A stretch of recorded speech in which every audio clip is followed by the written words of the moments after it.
Casual Magic has been sponsored by Quiver, maker of the Quiver and Bolt deck cases and other fine deck holding accessories. Use the code CASUAL on their website for 10% off your order. We're also sponsored by Architect, the premier site for hosting your decks on the internet. I love them and they love me, and it seems like a good reason for you to use them. You can also support Casual Magic directly by going to our Patreon at patreon.com/ShivanB. And now, on with the show.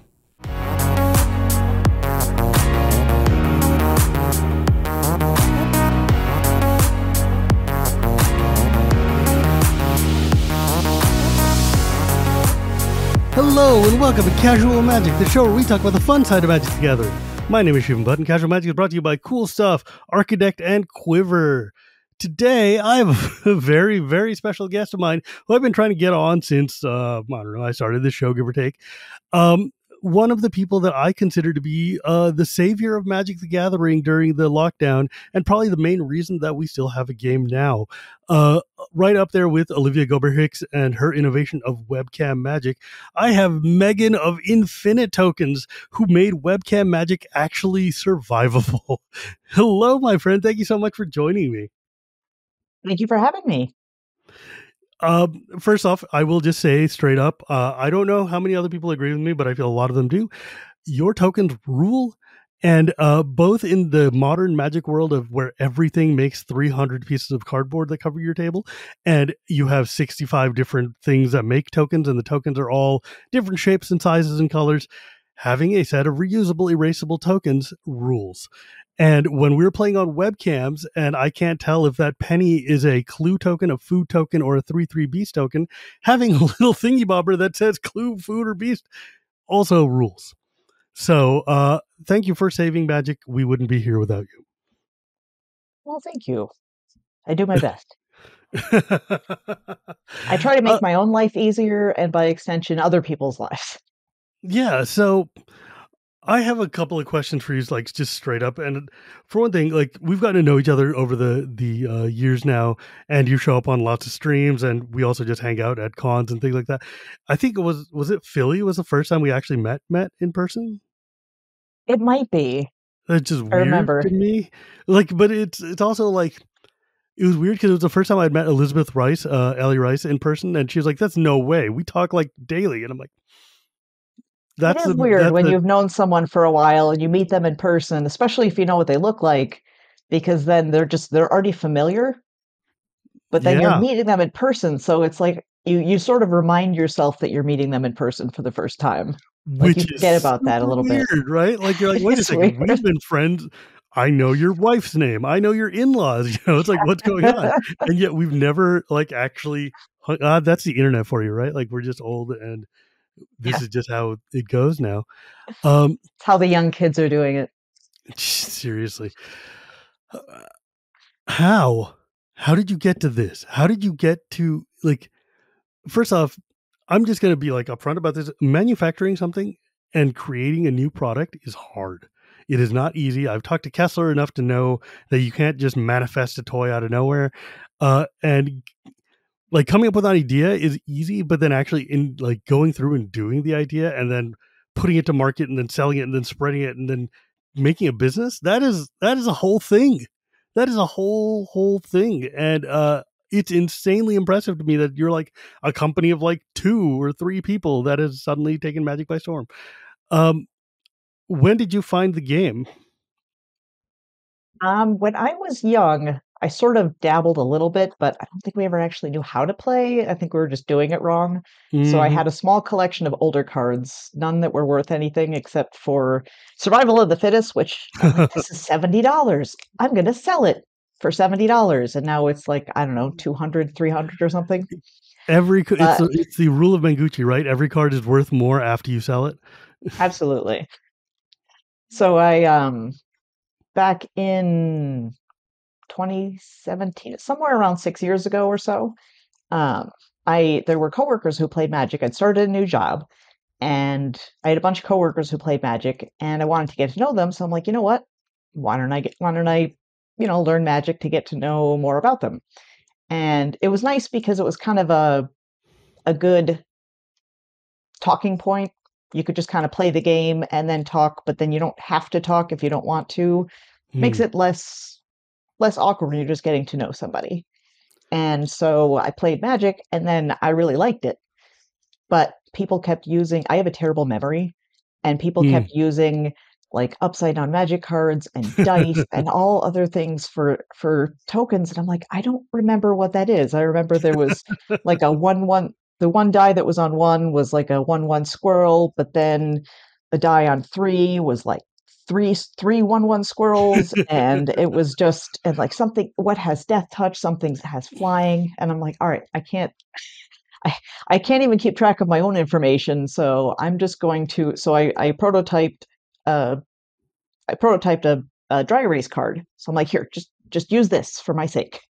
Hmm. And a Like, lot where of did you people come up thought with the that idea for a dry erase, though? Like, I don't. I wanted something that was temporary that I could reuse, but not just keep using a bunch of pieces of paper. Like people would tear up a piece of paper and then like hmm. tear off more tiny. So you've got these like little crumpled pieces of paper all over the battlefield. So I'm like, all right, let's just simplify this and do that. And people really liked them because they were initially made just for me Hmm. and to solve my own problem. And people really liked them. So I'm like, you know what? Why don't I just try to make some? So I had some produced. And of course, it's scary in the beginning. I'm like, I'm putting hundreds of dollars into this. Like, I don't know if I'm spending too much money on it. I don't know if Hmm. this is going to do anything or go anywhere. So I sort of took the plunge with that. And so I started making them and then started selling them and kind of getting just really, really small at first. Hmm. And so then it started, and then I also just, even when I wasn't at the job anymore, I still really enjoyed Magic. So I wanted to keep playing it. And so I started growing it, but I wanted to grow it very slowly because I kind of wanted to have a solid foundation because I had more Hmm. product ideas, but I didn't want to get too big for my britches and just Fair. kind of go crazy. And so what I did was I just went slowly, kind of built a solid foundation with just the cards because the counters actually I had the idea for those at the same time as the cards. So Hmm. those, but I didn't release those for a couple of years after because also it was the cards were easier to start because they're Hmm. easier to figure out manufacturing than the counters because the counters are like plastic and trying to source that kind of stuff is a pain.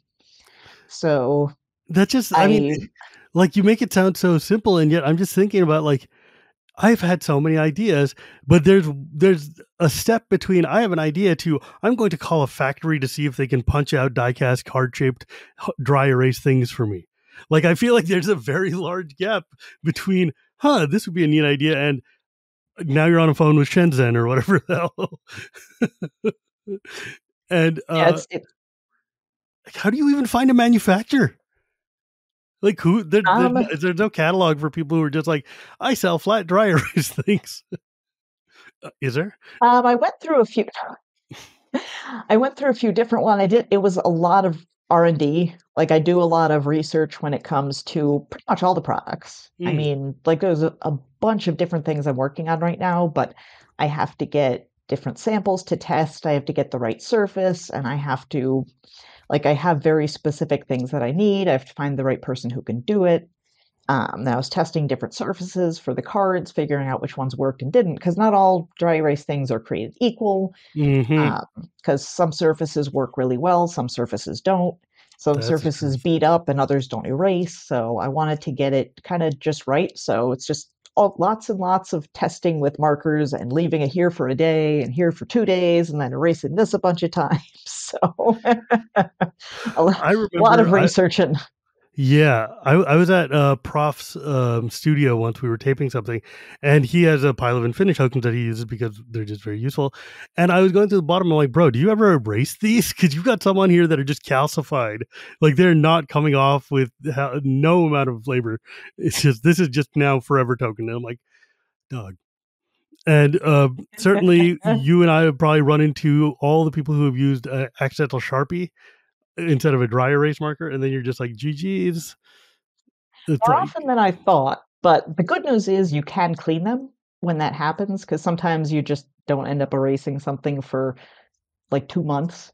And people have definitely, more than one person has accidentally used Sharpie. I haven't done it yet, but other people have said they have. Yeah, I So know. what you And do, you can, yeah, go ahead. I was saying you can take like a thick dry erase marker, like those Expo chisel tips, and you just Yeah. draw over it and erase it. And the video on TikTok is my most popular video for showing how to erase it because people like erasing things. Well, it's useful because that's a trick I learned at school when we used to Hmm. have like dry erase markers and stuff for like this is how old I am. I remember at my high school the day that we took down all the chalkboards in the school and replaced them with dry erase markers in the school and went classroom by classroom with volunteers and hammered them up there. And we had to go and like retrain all these teachers who used to have like chalk and teach them how to use dry erase markers and stuff. And sometimes kids would grab Sharpies and try to do on it. And we all learned the trick of like you take the fatty markers and scrape her over them and it'll somehow magically wipe the Sharpie off too. And I was like, oh, this is so cool. Um, I do wish we had chalk based tokens. That would be really, because I know you can get like chalk paint and then you can make probably chalk paint on little cards and then you could chalk it up. I don't know. I feel like that would probably be deeply inefficient and very dirty. However, it would be hilarious to me. It Like would be funny. It's definitely possible, A but Strixhaven scripts. tie-in. Yeah. Oh God, scrapes. Trying to draw with like this big chalk on this little card, like The piece of slate. That would be so oh good. God. Well, because I remember as being a kid playing Sidewalk Magic, and there would be the random limestone gravel that's around, and you would literally use it to like write our life on the sidewalk while we're just playing. Because I lived in the Stone Age, apparently. We're Oh God. sleeveless, right on the Oh yeah. gravel and It's a sleeve, scraping and man. Like, we barely had plastic bags and rubber bands, let alone sleeves. Um, but yeah, like it's such a it's one of those ideas that you look at and you're like, this seems like the dumbest thing in the world. How did nobody come up with this before? um, but I'm curious, what was your timing like? Did you like realize that lockdown was coming and this was a time to like, how did you get this into our attention? I don't even know how you came into my zone of awareness. I did not know the pandemic was coming. No. Infinitokens were around for a few years before that, and like Were you really? sales were. I mean, sales were good, but they weren't known as Mm, much because it's hard because it was new into the space for Magic and nobody was doing it. So it was a ton of like customer education, is what they call it. So I had to show people what they can do, how they can do it, because they just see dry erase card and they wouldn't have seen it before because it hadn't been used in the space before. So they needed to be kind of told the different things. I mean, still do. People say, well, I don't know if I can use those. I can't draw. I'm like, you don't have to draw. You can just write things on it. yeah, seriously. Like But that's what the thing. Whenever people are like, "Oh, I can't draw," I'm like, "Dude, you think I'm just drawing a stick figure and I write the word that says soldier above it, right? Like it's kind of self-explanatory." but what happened was I started watching magic streams Mm, and I think like Jeremy Knoll and Olivia Gobert Hicks. I mm. was watching their streams, and their streams were a lot of fun, and they had obviously a lot of crossover. And so I started kind of like getting to know the people a little bit. And then I remember messaging Olivia I don't remember Oh, why, but I was just telling her that I thought it was cool to see because magic is perceived as like a very male dominated space. sure. And it was to me at the time. Like at the beginning of Infinitokens, I wasn't sure if I really wanted people to know that it was owned by a woman because would they take me seriously? Um, and so I was Mm. just telling Olivia, it's awesome to see like badass women in space. And so then kind of started that relationship and talking to her. And then I just, through her, I ended up getting connected to a lot more people. I like to tell her that she aggressively connects people. Yes.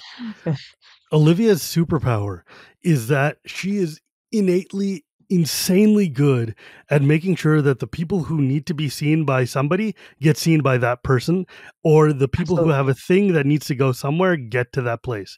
This show exists because Olivia literally told me, like, you need to do this. You need to double down on your skills as like a talker and interviewer and stuff, and you need to like change this paradigm that you're in and do this. And I was like, yes, I will listen to you. Like she knows who needs to be where, and she's incredibly good at organizing and getting things in front of people. Like there's so many people that are in this space or have been in this space that we only know because Olivia championed them at some point, and it was just like, you need to know who this person is, and she will grab you and she will force you to know, and that's Or what like literally my just shove you towards them and be like, here, this is this person.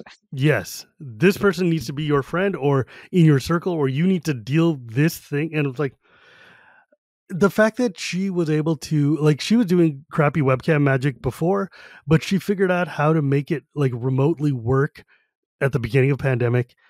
And it must have been her stream. Did you like send her tokens or something? Yeah, like her and Jeremy Knowles' stream were the ones I think I got them started with, and they started using them because Spell Table was new, Yes. and it was kind of over the pandemic that I started getting to know the people in the community, and then it kind of snowballs from there. You get meet more people that you find people that you really like, and then you meet more people who are really cool, and then you meet more people. So Yeah. it's just kind of, it's like a spider Exploding web just goes like a out and virus. it's like a virus of good things because I love the people in this community and they're all just amazing. So, Yeah, because like I know that like at the beginning of pandemic, which when it was very hard to get anything at all, and we're all sitting here playing Magic over webcam, and even pre spell table when we're playing over Zoom or GoToMeeting or whatever the hell it was. Um, there were like early on we figured out there's some decks that just don't work in spell table or in like remote play, right? Like you can't play Gaunty or you can't play Villainous Wealth type of things, and you had a hard time playing things like my Hapatra deck where we're spreading tokens all over the place.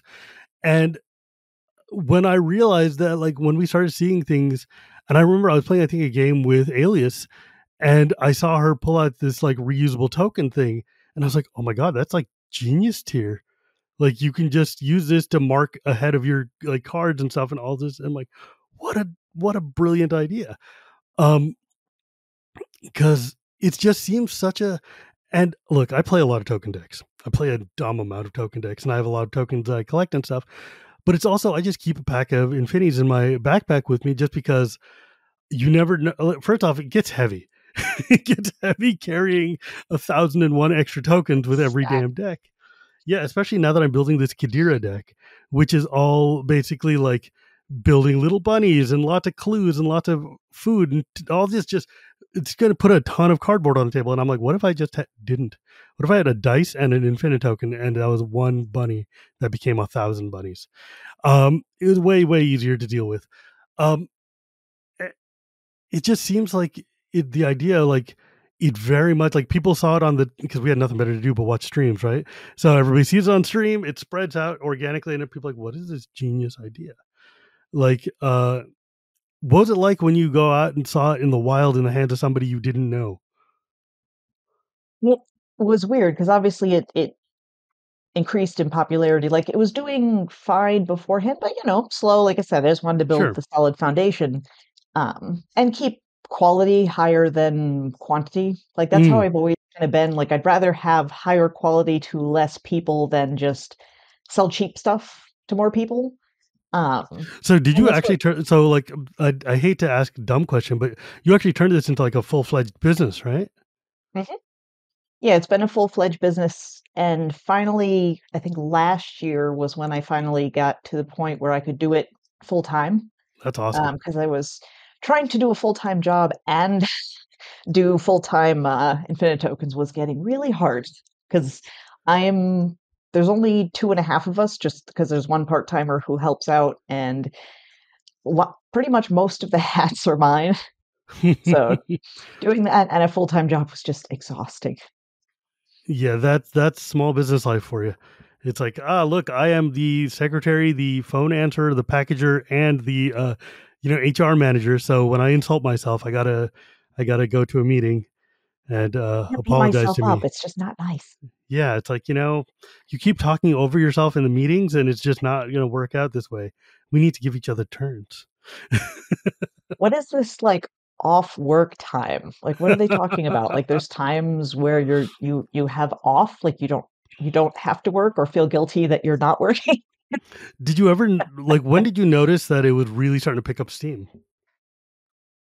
I I think around the pandemic, probably like people started because I Hmm. would use that to promote it kind of because I also wanted to help people. Like it wasn't just about selling things. I wanted to help people play Magic and it made me happy. Because a lot of people were lamenting that, oh, I can't play, this deck and this deck because, I can't do this. And so I was encouraging people, one, to try Spell Table because they thought they get intimidated, like, oh, I don't have the whole setup. Like, you don't need to set up. You just need a webcam and Spell Table and cards, and that's really it.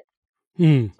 And helping them, do decks that they wouldn't ordinarily be able to do over Spell Table. And I was having fun making decks. Like my Oprah deck just gives other people tokens, but I can do that over Spell Table if they have infinite tokens or pieces of paper. Those work too.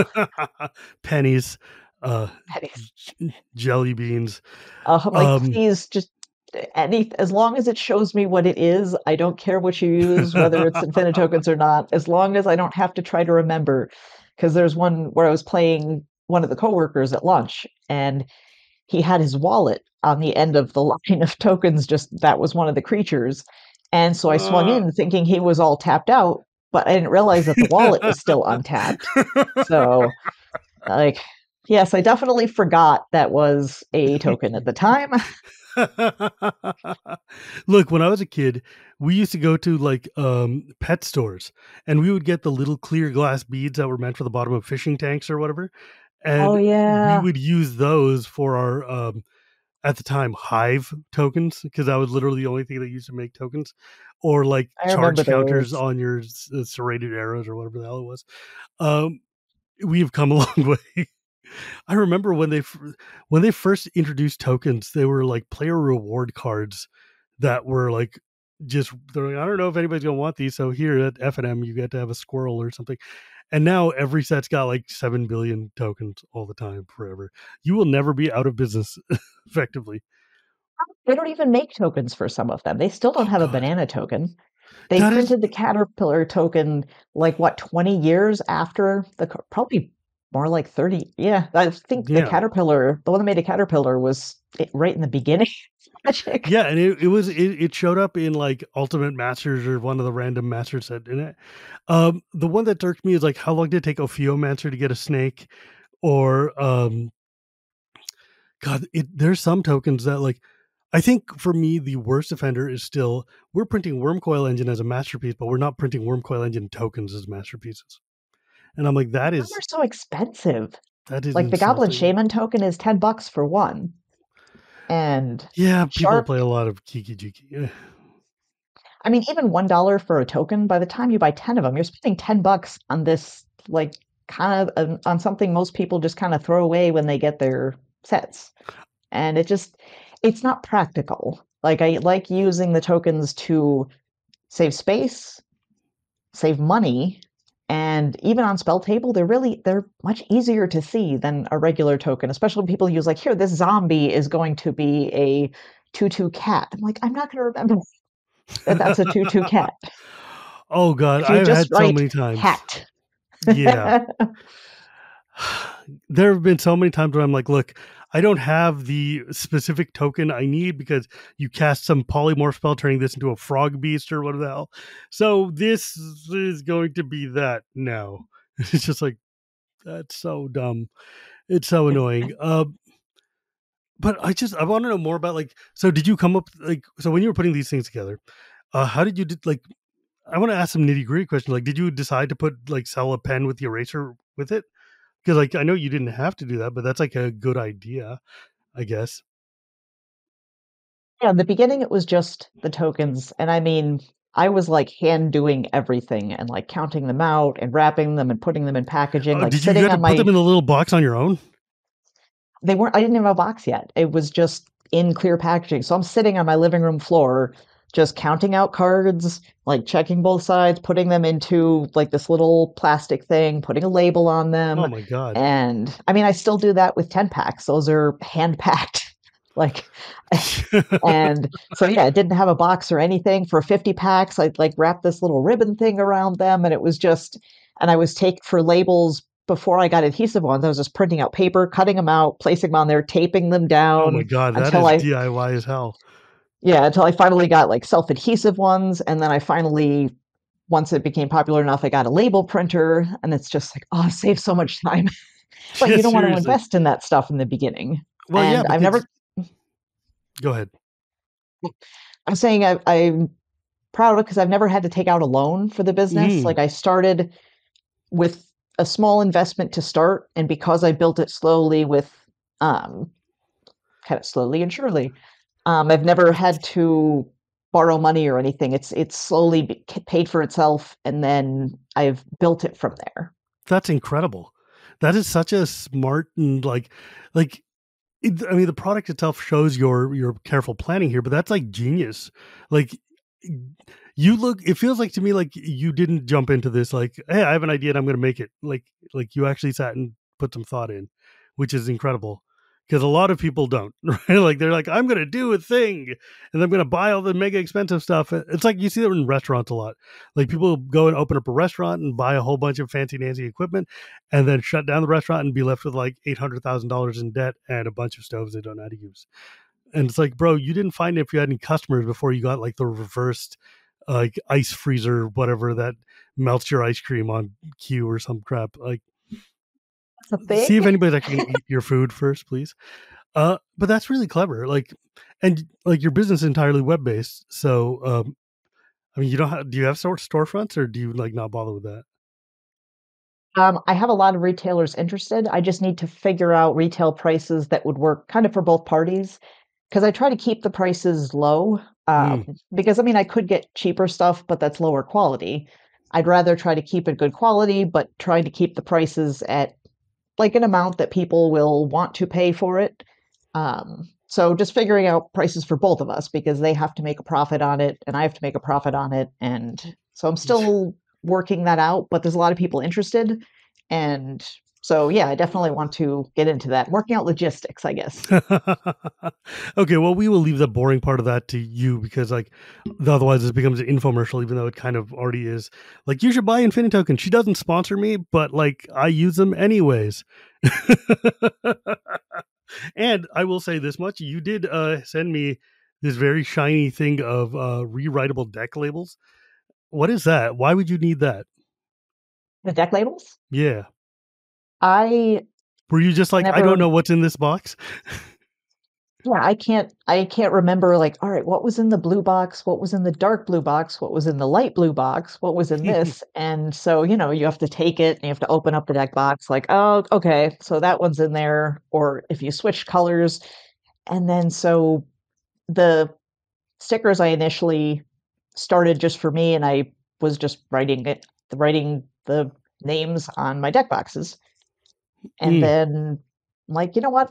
I was worried at first, and at first I didn't release it because I was concerned that people would use dry erase on it and rub it off and then get mad because there's always yeah, that that was risk. my Like, oh, this stained my playmat or this stained this, and I don't know if people are going to do something and get upset.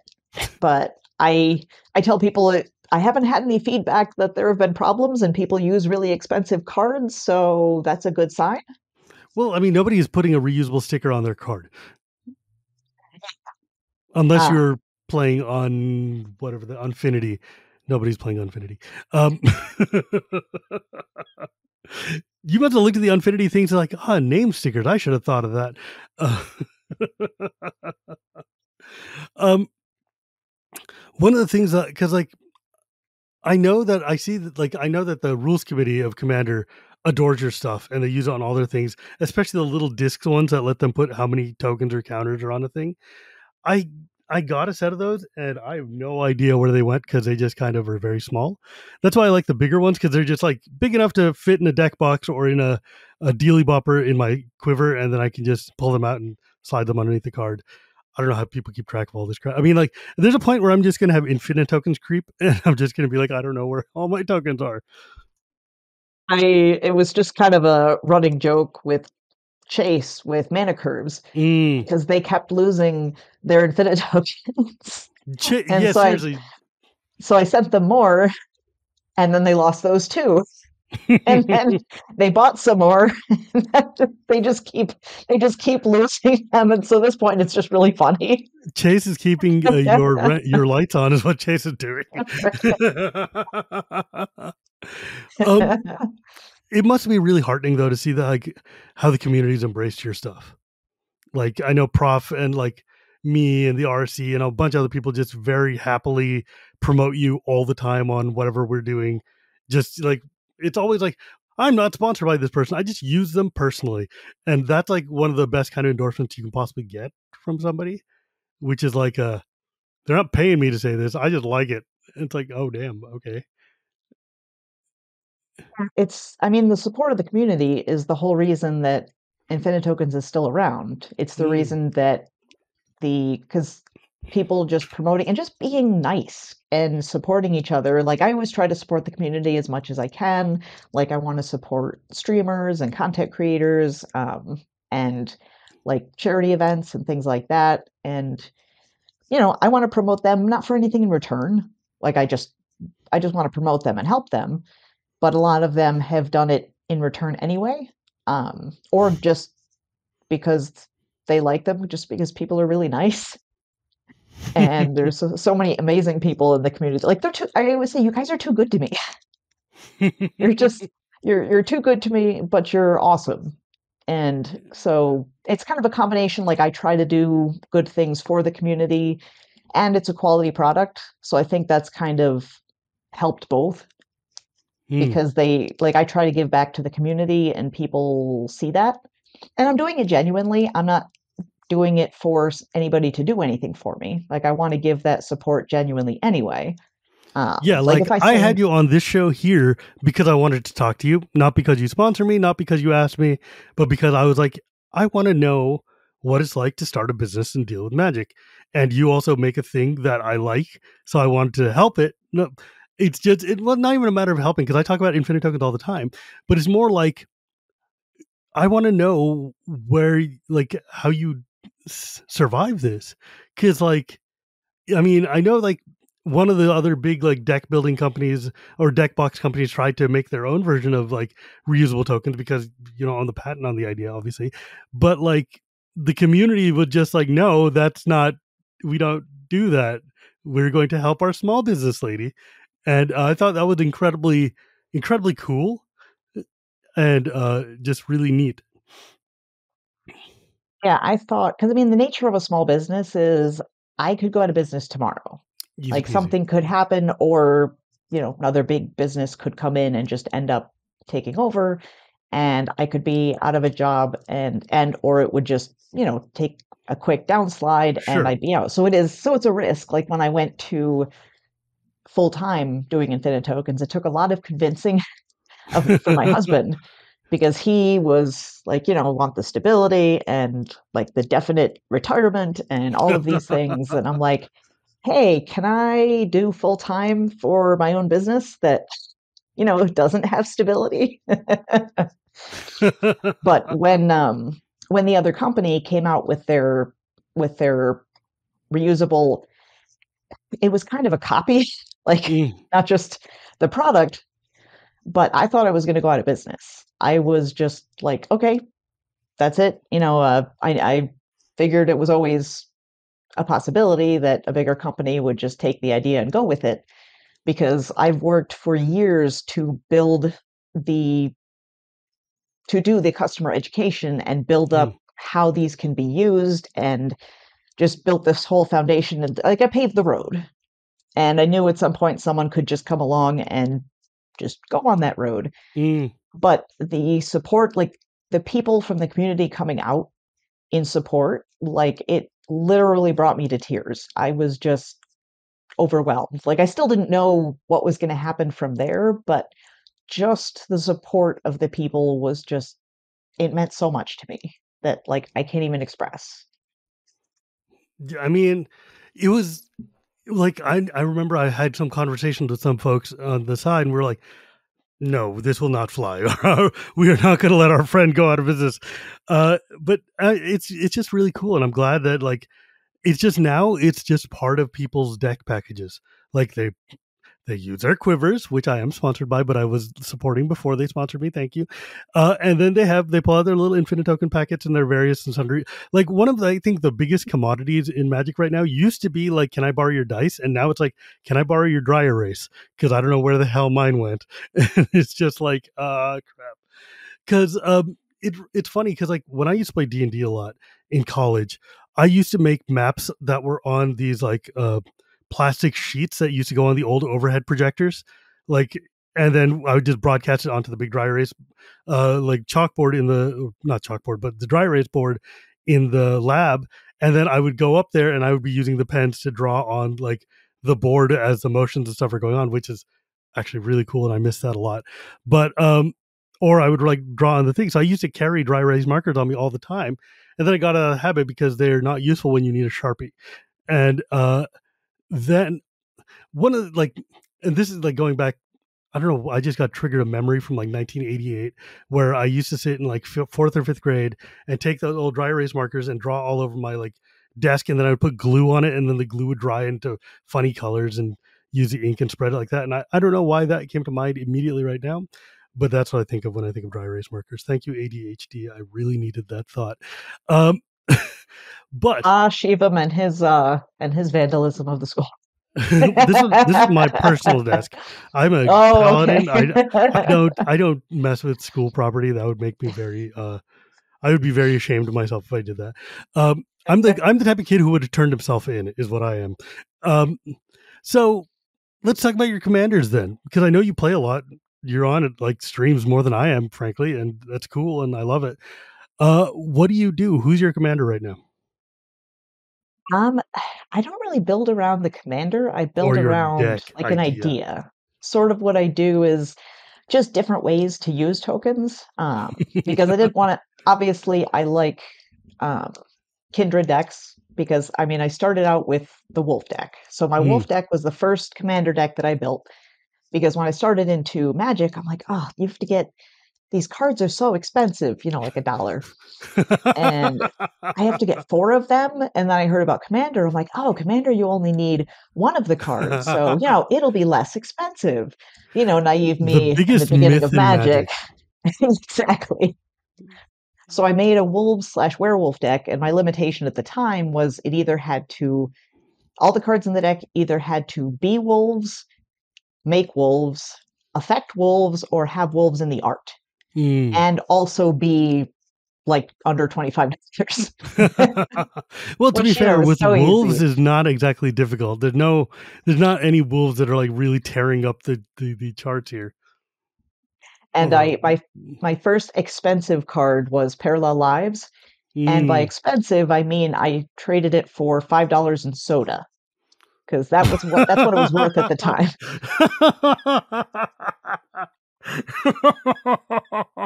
The card is so expensive now. I was actually Ryan from Magic Arcanum.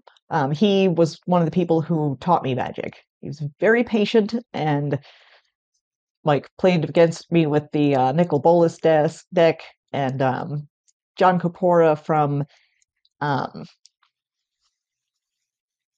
Basilisk. It's completely escaping me. Hmm. I'll remember that later. Sure. But that's how I learned Magic was just people being very patient with me and teaching me over lunch breaks. Oh man. So, oh dude, I remember when we were at Philly, you had like, were you the one with the biggest deck or the smallest deck? The smallest deck. Yeah, you built an entire commander deck out of those stupid little tiny promo cards that were released, right? That are like the size of a postage stamp or whatever that. Yep. That was so funny. Um like I remember you sitting at the end of the table and it looks like you're playing David the Gnome's deck or something like that. It's all tiny little mega mini Yeah, because it cards. was it was a 5-person pod and there were 2 playmats and there was only this much space between the playmats. So I just played the little deck and it just fit perfectly. And I made little tiny Infinitokens to go along with it, and I had little tiny dice, and I made a little tiny deck box. That's funny. I And you can loved sleeve that. I them thought if that was so cool. Hmm? you can sleeve them if you use stamp sleeves. Stamp sleeves are just about the right size for sleeving those tiny little ones. And that's how I learned that there are sleeves for stamps. What? I guess that makes sense. Philatelists, like stamp collectors are as obsessive about things as we are, so I don't see why they wouldn't. But you went and like punched out your own Infinitokens to be mini sized. Yeah, those, and so just like little tiny itty bitty That's so tokens. funny. Because I That's took so all of funny. the token creating cards from, because I bought all the decks. I think there's six or so, 60 card decks. So Yeah, I just took out all the token making ones and kind of built a deck around that. Because again, that's how I build decks, is I build generally the deck first and the commander second. Like I find a commander that kind of fits. that Like is my such wolf a commander. 2012 way of building commander decks. Yeah, Where back before we had a commander for every conceivable thing, it was just like, okay, I'm going to build a deck. What colors is it that I can just have somebody just kind of like, I don't know if you remember back then, but there was a time when like everybody had a random Child of Alara deck in their pod just because somebody needed 5 color nonsense. And this is like the one they had on hand. They didn't like your choices were like Sliver Queen or like, some other random garbage. And it's just like, well, Child of Alara is the easy one. So here we go. It's never going to come into play. Don't worry about it. I just need the colors. It's like, oh, okay. I don't know if I have any monocolor decks that I built myself. Like it's just I want to do so many different things that I need more colors. Anywhere, I think the lowest is two, and most of them are three and above. And Hmm. some of them, like the crazier ones, like the Oprah tokens, and although the Oprah tokens I think is three color. That one has Marisi. But that one, I built the concept first. I'm like, I want to take something and make it give everybody else tokens. And then, punish them for it and encourage them to fight amongst themselves instead of me. So I found Marisi afterward. I'm like, oh, Marisi really fits. So most of the time, like the hot potato deck is just passing cards around the table. Like, here, you have my card, which on spell table, we just use Infinitokens Mm. because you're just representing the card we're passing around. And that one's fun because you can do the little pass through on spell table where you kind of pretend to Put pass. it on like And the you, side of you your go monitor. this, and then the other person, then the other person pretends to like take it, like you passed it through the screen. We do that with a lot of monarch token type of things on Mm, spell table. You're like, hand this over to the side. Yeah. Infinite exactly. tokens have been like a godsend for monarch and initiative. Let me tell you, because I love playing monarch and initiative, and they pass around the table a lot, and it's hard to do that on spell table and friends. I mean, yeah, spell table's got the little thingy that you can just click and have a crown, but nobody ever remembers to do that. It's easier to just draw one. I mean, when you say your turn, you hit spacebar. Does anybody do that? Like, where it can? Mm, Does anybody even know it does that? no, because my keyboard is very far away when I'm trying to play on spell table. Why would I do that? That's dumb. Um, cool. Okay, so like you put these tokens out, you put these little discs out. Do you see yourself growing farther? Like, what do you want to do? Where do you think you're going to go from here? I have more products and I have a bunch of ideas. I have a little folder in this organization app that I use that just has future product ideas. And there's a bunch of stuff in there, and I'm doing a lot of R&D right now for those things because again, I want to make sure it's something that's high quality, something that keeps working, something that people are going to be happy with, and it's going to work for them for a while because the tokens, I mean, if you take good care of them, you can keep them for years. Yeah, There's people who still use the original design, which is from the very beginning, like 5 years ago. So people still use those. So just take care of them and clean them off once in a while. I love to tease Chris, Commander Mechanic, because his tokens are so dirty. they're So I just want to so gross. They're so steal like them from him and just clean them. I say this with love. Sometimes those tokens get grubby as hell. Like I don't know what it is about the dry erase surface, but it loves dirt. It loves dirt a lot. But yeah, God, that's so and like all the dust from the dry erase stuff just gets all over. But Like it's you fine. What are can you gonna do? clean them easily. It's just, will you? No, That's of my course you won't. Are you question. kidding me? Uh, I think one of my favorite things to do is watch it when you post people's like when you're watching streams and then on Twitter you just throw up like, look at this token they drew, and it's just like some utter like deranged, like weird design that you find. Didn't you make a whole playmat of just people's bizarre designs? I did because I wanted to do a playmat, so I'm like, all right, I could do maybe some drawings that look dry erase, or I mean, do drawings in dry erase. But then I'm like, you know what? I have a ton of tokens that I've collected because every time someone posts them online and tags me so that I see them, I'll save it. So I have just folders and folders of people's tokens, and I love going through them and looking at them. So I'm like, you know what? I have all of this artwork. Why don't I use that? So I found a bunch of ones that I wanted. I reached out to everyone and said, hey, can I use this for a playmat? And enough people got back to me that like I was able to make the whole playmat. And so that was much more enjoyable than just having some like cute drawings of mine because people are like, oh, that's mine. And they see all the different ideas, like ideas that aren't just mine. Like the customers, there's a lot of suggestions I can have for ways to use Infinitokens that people may not have thought of, but some of those are from my customers. Like they came up with the idea how to do it. I said, you know what? That's really clever. I've never used that before. Chase had to teach me how to, because I was playing on their stream, and I said, oh, I forgot my upkeep trigger again. And they held up one of the counters and they're like, you can just put this on top of your deck. I'm like, how have I never thought of that before? I mean, I've used it a lot for that specific purpose because I've got decks which have like 6 different things that trigger out upkeep or whatever. If I just write them down in a list, I can just go and tick them off as I go down the line. It's like having a erasable piece of paper that I can just put on top of my deck. It turns out sometimes having a dry erase board is a dry erase board. It just does the function that you would expect. Yeah, people have used them for non-magic stuff. Like there was somebody who was using it to build like an escape room, someone else who was using it for coding. One person I've used them for like flashcards.